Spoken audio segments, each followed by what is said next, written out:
अस्सलामुअलैकुम मेरे प्यारे प्यारे व्यूवर्स को मेरा प्यार भरा सलाम। मैं हूं हफ्सा फरीद और आप देख रहे हैं मेरा YouTube channel Hafsa Farid cooking. उम्मीद करती हूँ आप सब खैरियत से होंगे, खुशबाश होंगे।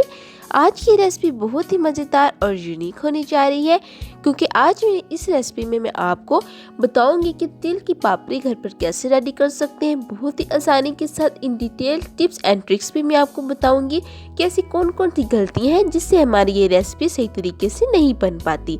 तो आपने वीडियो को एंड तक वॉच करना है, कोई पॉइंट स्किप नहीं करना। और अगर अभी तक आपने मेरे चैनल को सब्सक्राइब नहीं किया तो प्लीज़ मेरे चैनल को सब्सक्राइब कर दें और बेल आइकन के बटन को दबाना मत भूलिएगा। तो चलिए फिर इस रेसिपी को हम बनाना स्टार्ट करते हैं। सबसे पहले बिस्मिल्लाहिर्रहमानिर्रहीम।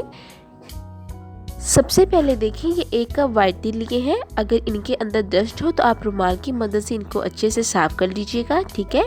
जब ये अच्छे से साफ़ हो जाए उसके बाद हम एक पैन लेंगे और फ्लेम जो है वो ऑन कर देंगे, तकरीबन लो टू मीडियम फ्लेम हो। अब 1 कप जो तिल है वो ऐड करेंगे और लो फ्लेम पर हमने इन तिल को जो है अच्छे से रोस्ट करना है। जब ये अच्छे से रोस्ट हो जाएंगे तो एक प्यारा सा जो है ना खुशबू रिलीज़ होना शुरू हो जाएगी।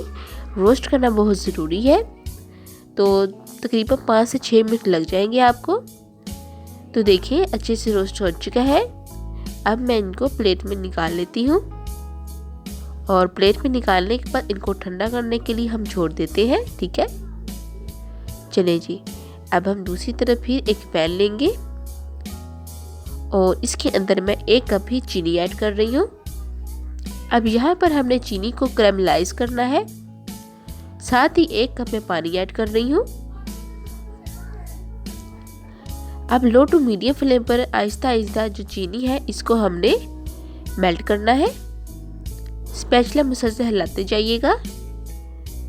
तो देखिए चीनी जो है वो आहिस्ता आहिस्ता मेल्ट होना शुरू हो गई है।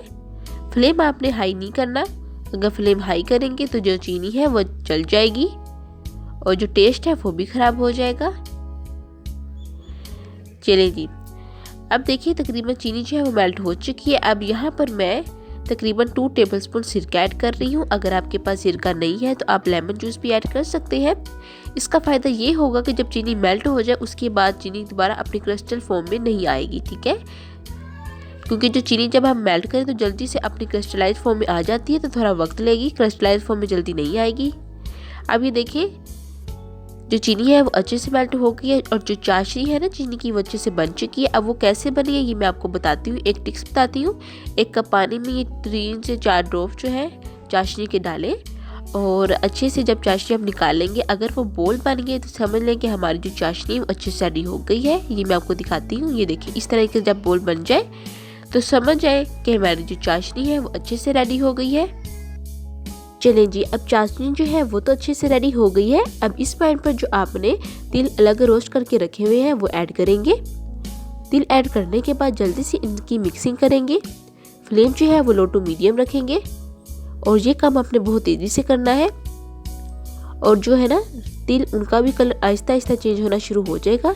साथ ही अगर आपके पास देसी घी है तो 2 टेबलस्पून ऐड कर लीजिएगा। देसी घी का जो फ्लेवर है बहुत ही मज़े का बीच में आएगा। चले जी, अब यहाँ पर साइड पर मैंने 1 प्लेट अच्छे से ऑयल से ग्रीस कर ली है। अब इस प्लेट पर मैं जो तिल है उनको ऐड करूँगी। ऐड करने के बाद ये देखिए उनको अब ठंडा करेंगे हम। और यहाँ पे मैं आपको एक और बात बता दूं कि जैसे जैसे ये जो है ना तिल ठंडा होने लगेंगे वैसे वैसे ये अपनी पोजीशन स्ट्रॉन्ग कर लेंगे। तो आपने जल्दी जल्दी ही काम करना है, थोड़ा सा आप ठंडा कर लीजिएगा। इस पॉइंट पर अगर आपने अभी तक मेरी रेसिपी को लाइक नहीं किया तो प्लीज़ मेरी रेसिपी को लाइक कर दें, आपका बेहद शुक्रिया। और एक प्यारा सा कमेंट भी कर दें। जब हल्का सा ठंडा हो जाए उसके बाद आप पूरी प्लेट में सर्कल शेप में ऐसे फैला लीजिएगा और थिकनेस आप अपने हिसाब से रख लीजिएगा कि कितना थिक और थिना आपने रखना है। तो जल्दी जल्दी से आपने इनको सर्कल शेप में फैला लेना है, क्योंकि जैसे जैसे ठंडा होता जाएगा वैसे वैसे ये अपनी जो पोजीशन है वो स्ट्रॉन्ग कर लेगा, ठीक है। तो देखिए माशाल्लाह से इसने अपनी पोजीशन जो है वो स्ट्रॉन्ग कर ली है। अब आप फोर्क की मदद से बहुत ही आसानी के साथ निकाल सकते हैं और ये आपको दिखने से लग रहा होगा ना जैसे हम बाज़ार से लेके आए हैं। बिल्कुल बाजार जैसी कर्क हमारी जो तिल की पापड़ी है वो रेडी हो चुकी है और बहुत ही परफेक्ट बन के रेडी हुई है। और देखा आपने, बहुत ही आसानी तरीके से हमने ये बनाई है। जस्ट आपके पास चीनी हो और जो है तिल हो तो आप ये रेसिपी आसानी घर में रेडी कर सकते हैं।